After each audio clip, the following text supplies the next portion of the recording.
एक शांत शाम थी। एक प्राचीन गुरुकुल के आंगन में एक ज्योतिष गुरु अपने शिष्य को कुंडली के रहस्य समझा रहे थे। शिष्य बहुत उत्सुक था। उसने गुरु से पूछा, गुरुजी, कुंडली में हर भाव का अपना महत्व है, लेकिन लोग कहते हैं कि चौथा भाव बहुत खास होता है, ऐसा क्यों?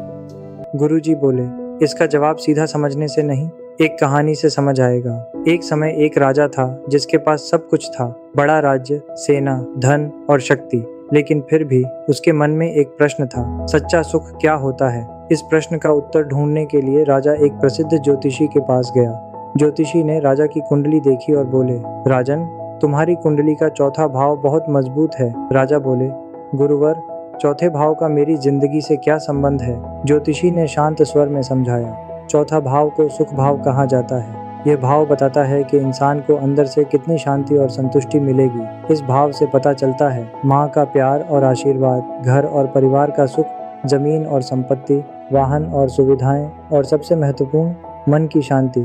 राजा थोड़ी देर सोच में पड़ गया।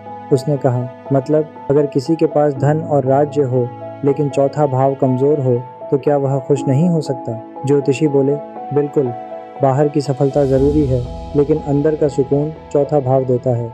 इसीलिए इस भाव का संबंध माँ, घर और भावनात्मक आधार से है। एक राजा तभी सच में खुश होता है जब उसके महल में शांति और अपनापन हो। इसी तरह एक इंसान की जिंदगी में भी असली सुख तब आता है जब उसके जीवन में माँ का प्यार हो, अपना घर हो और दिल में शांति हो। राजा को अब सब समझ आ चुका था। ज्योतिषी मुस्कुराए और बोले, इसीलिए ज्योतिष में इसे सुख भाव, माँ, घर और आंतरिक शांति का घर कहा जाता है।